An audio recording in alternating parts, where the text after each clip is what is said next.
What's good, everybody? Welcome back to another video. Today, we got chillin' scares. We got 6 most disturbing mysteries solved with Google Maps. It's about to be crazy. I don't think this is gonna be a scary one. It's gonna be disturbed. I don't know how this go. I ain't see the video yet. We're gonna see it for the first time right here as we speak. Let's get right into it. Let's get it. Y'all ready? Come on, let's do this, man. On July 30th, 2010, 3 men were drinking together in a backyard in Richland County, South Carolina. The names of the men were Leslie Todd Parvin, Edgar Lopez, and Pablo Gutierrez Guzman. At some point in the afternoon, an argument broke out between the 3 men, and Leslie ended up pulling a handgun from his waistband and taking the lives of the 2 other men. Dang. It's unclear exactly what My man took both of them, huh? sparked the argument between the 3 men, but immediately after the shooting, Parvin fled to Louisiana in his green Kia minivan. Once there, he shaved his head and destroyed both the gun he had used to take the lives of his 2 victims as well as the minivan. For a few days, Parvin managed to elude the authorities, but pretty soon the cops started scanning through license plate records of all green Kia vans registered in Louisiana. Oh yeah, they're gonna charge him with a premeditated murder, bro. For sure. My man shot both of his men, and he fled the scene, and he fled the state. Yeah, he about to get cooked. Because you know technology, bro, it's crazy nowadays. You can't get away with nothing no more. You can't, man, you can't. According to investigation documents, after the double murder, a witness had reported a partial tag of Parvin's minivan to the police. And a couple days later, on a whim, the cops plugged the suspect's address into Google Maps Street View. And okay, I see why. The title is The Mystery Solved with Google Maps. This is about to be crazy. I did hear something because I watch a lot of crime shows, a lot of unsolved mystery. They have the black box in your cars, some GPS stuff. It's crazy, bro. It's crazy, the technology they got. Sure enough, found a green minivan parked in front of his house with the license plates and description matching what the witness had told them. With that kind of evidence stacked against him, it was pretty much all over for Parvin. And on August 19th, a relative brought him back to his home in the Windsor Lake area, where he was promptly arrested on 2 charges of murder and later sentenced to 35 years in prison. During the investigation, it was publicly revealed that Parvin was a 20-year Army veteran with 5 overseas deployments and a pretty bad case of PTSD, which he had— Wow, that is crazy. Salute to him though. I can't knock it. I always salute my veterans every time I hear them, man. Thank you for your service. But this is a real thing right here. A lot of veterans got PTSD, and the PTSD is crazy because I was watching something on Ewu, right? I don't know if y'all ever heard Chris Kyle and his other man Chad or something like that. It's the same thing that happened like this. Both of his men, one of the vets had a PTSD. Then Chris Kyle went to go help him, trying to help him out. And then he ended up RIP both of them. This is crazy. It sounds just like this story, but I don't think it's this story though. He had been diagnosed with in 2007. According to his father's testimony, his 20 years of military service and the stress from his tours near Iraq and Afghanistan could have influenced his behavior on the day of the incident. Yeah, PTSD is so real, bro. You would think that after 2 decades of selflessly serving his country, Parvin would have been provided the appropriate mental health treatment to help him live his life peacefully. Instead, 2 innocent men are now dead, and the perpetrator himself will be spending most of the rest of his life behind bars. That's crazy. 35 years after his crime, at the age of 75, Parvin will be released from prison into a world he'll probably no longer even recognize. That is crazy. What you guys think about that one, fam? But hopefully y'all know the story I'm talking about Chris Kyle, because it just came out. This is insane. But like I said earlier, man, PTSD is really real. That's not to be joked with, and I don't know how they're gonna cure that. I do not know, man. This is crazy. In July 2018, Channel 4 released an Put in the comments down below, do y'all like this type of videos? The true crime and all that stuff. Even though my second channel is about true crime and cops, alright? I need to know from y'all opinion, yo. Feel me? Incredibly disturbing video which showed a group of uniformed men leading multiple women and children through a dirt road and onto a deserted patch of land where the armed men then shamelessly took the lives of the victims at gunpoint. Whoa! In the video, the men can be heard accusing the women and children of belonging to the notorious terrorist group Boko Haram. The video caught the attention of the entire world, with hundreds of people immediately alleging that the terrifying footage had been captured in Cameroon. However, the government of Cameroon immediately denied the claims, alleging that the video wasn't even shot in their country and that their army was being wrongly blamed for killing civilians. Oh, that hurts right there. I hate it when people do that. I hate it when they claim they're from somewhere and then it's not, bro. That could affect a lot of people. I don't rock with people like that, man. It's crazy. Still, the BBC wasn't convinced, and their team of researchers decided to find out who had been responsible for the atrocities in the video, where they took place, and when. Get 'em. After receiving an anonymous tip, they used Google Maps to study the layout of a particular region in Cameroon and discovered that the mountain range visible in the background of the video was near a village named Krawa Mafa, very close to the Nigerian border. By analyzing several years of Google satellite imagery of the region, the researchers from the BBC were able to determine that the incident had taken place at some point between March 20th and April 5th, 2015. Upon further investigation, it was revealed that the Cameroonian government hadn't been honest when they denied the claims. For example, the government had claimed that the Cameroonian army didn't use weapons like the ones shown in the video, but the BBC's analysis revealed that the guns were Serbian-made Zastava M21s, which are in fact used in the Cameroonian army. On top of this, several other details that the government had claimed were inaccurate turned out to be a perfect match, including the armed men's uniforms. That is crazy, bro. It's called 6 Most Disturbing Mysteries Solved with Google Maps for a reason. Okay. This is insane, bro. Woo! A month after the Cameroonian government's initial denial of the claims, they then updated their statement to clarify that 7 members of the army were now under investigation. And when the BBC shared their full report with the Cameroonian government, the country's Minister of Communication was reported saying, 7 soldiers were arrested, disarmed. They are under investigation right now. I can confirm that all 7 of them are in prison. In their next statement, the Cameroonian government released the names of the 7 detainees, and the BBC confirmed that some of them were the same people who were seen in the video executing the innocent women and children. In 2020, 4 of the soldiers in the video received 10-year prison sentences for the murders, while a 5th 10 years? I mean, I don't know about different country, you know what I'm saying? That's why I said a lot of country got a different law, so we don't know how it goes. That's why I don't speak on nobody's law from different country. We know if it's our law, it's different, you know what I mean? 10 years, that's crazy. soldier was sentenced to 2 years for filming and sharing the footage. The other 2 soldiers were acquitted. It's crazy to think that you can get away with such an atrocious crime and only face 10 years in prison. Yeah, that's what I'm saying. But at least they're being held accountable for what they did, all thanks to a very detailed examination of the video's content against Google's satellite imagery. That's crazy. They solved it with a Google map, bro. That is crazy. Whew. Between 2010 and 2011, 11 bodies were found near Gilgo Beach on the south shore of Long Island between Nassau and Suffolk County. 11 bodies? Bro. Most of the bodies belonged to female escorts whose lives have been taken as early as 1993. That's crazy. But it wasn't until 2023 that they finally managed Yep, they always look like that too. to arrest Rex Heuermann, a 60-year-old architect and father of 2, and connect him to the crimes through DNA evidence, cell phone records, and the links between his Chevy Avalanche and the crimes. Crazy. After his arrest, Rex was charged with the deaths of 4 women. And later, he was charged with the deaths of 2 other women after DNA evidence linked him to the crimes. Disturbingly, the cops found that the suspect had used several burner phones to conduct thousands of searches related to the things he later ended up doing to his victims. That is crazy, bro. I love watching Law and Crime. I love all that, man. But, bro, they got... I don't know what to say, bro. It's sickening.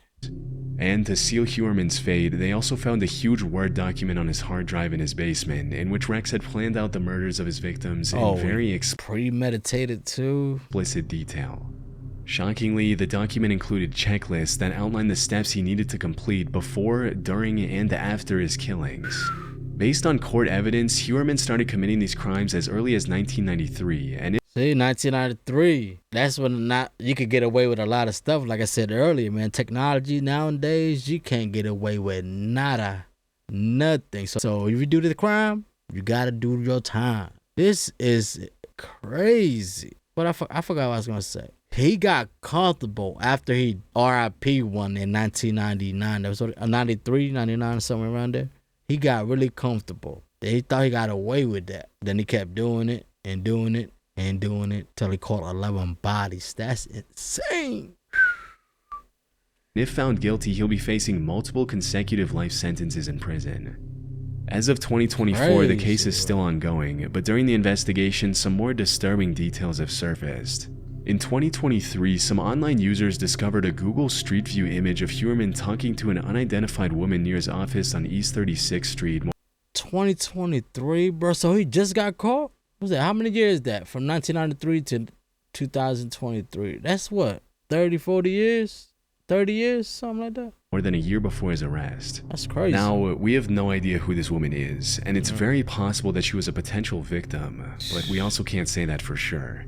Chillingly, in the image, Rex also appears to be wearing the same shirt that he wore for a YouTube interview earlier in 2022. Yeah, I think so, bro. I think he got something to do with it for sure. If she's missing, he got everything to do with it, for sure. He spoke about his role as an architect at his firm on Fifth Avenue. His defense lawyer, Michael Brown, told the New York Post that the cops have the wrong man. That is crazy, right? I know I paused a lot, but I just thought about it when I saw his lawyer. Bro, imagine you a lawyer trying to defend him. Like, how you defend that type of people? But, bro, if I was the president, right? Everybody that RIP somebody, you got to get RIP too. You take one, we take you.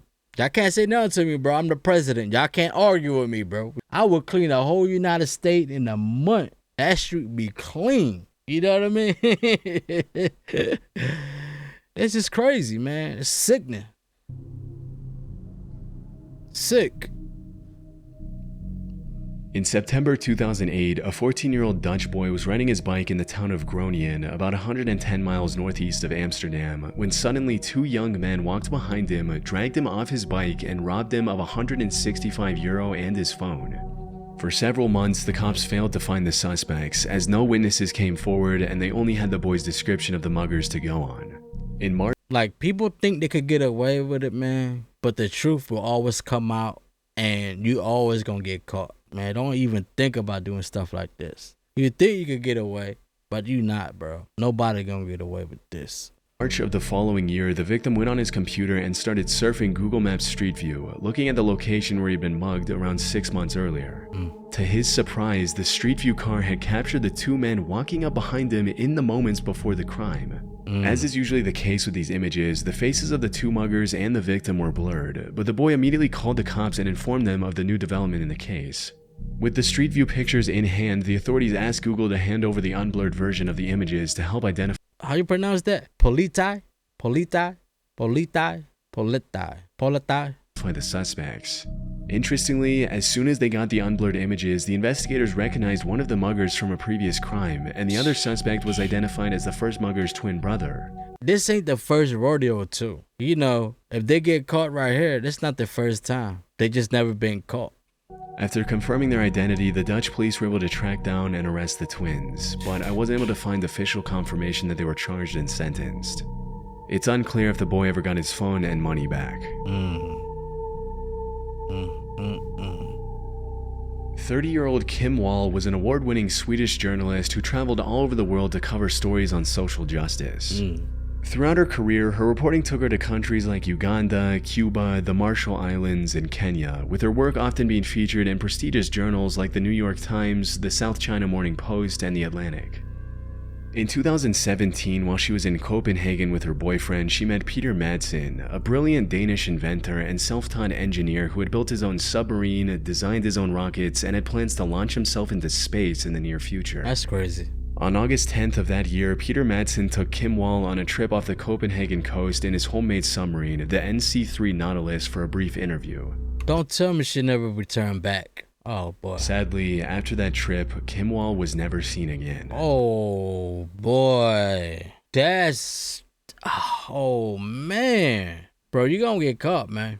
Last person that you seen with her, so you're not getting away.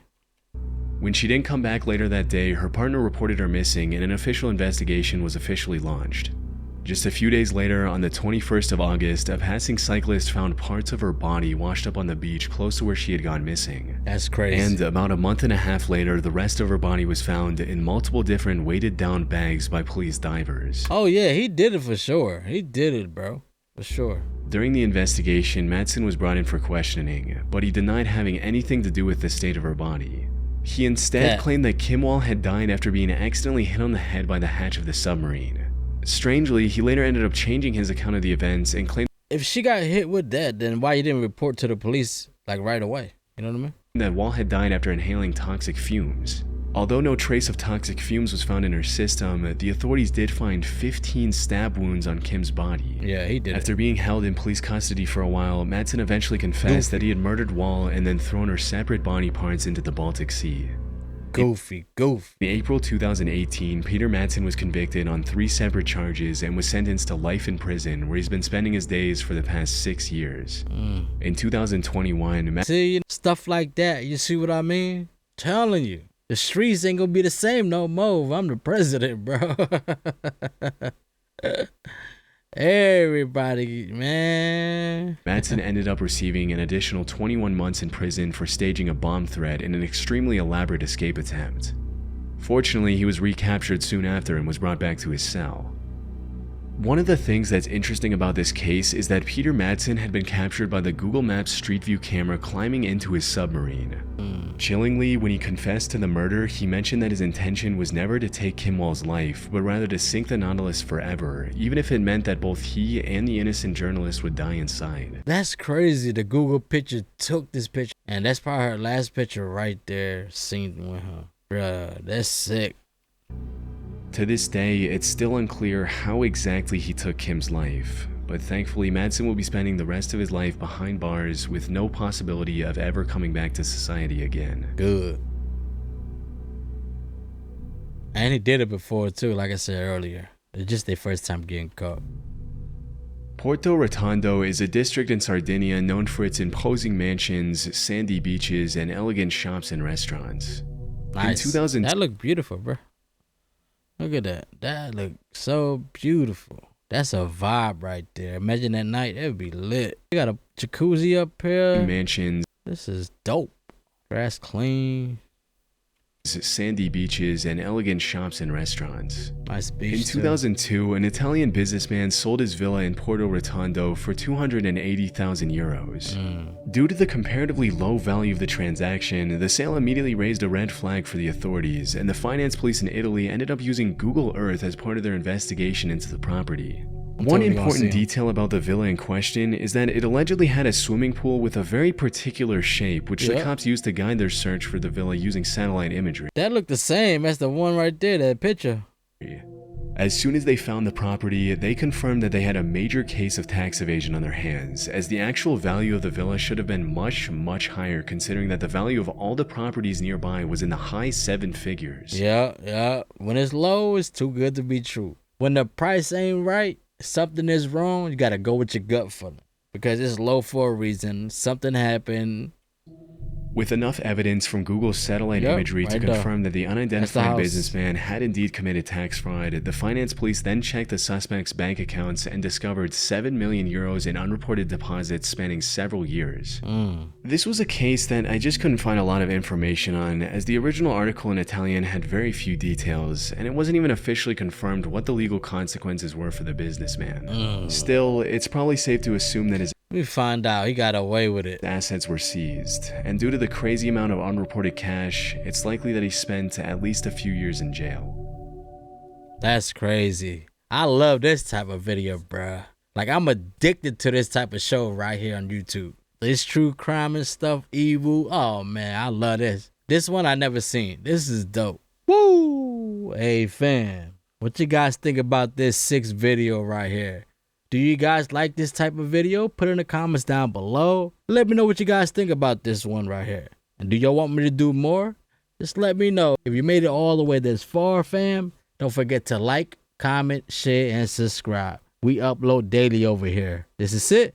I will see you guys in the next one. But you already know the vibes. We're going to keep grinding. We're going to keep on being great. Say it with me.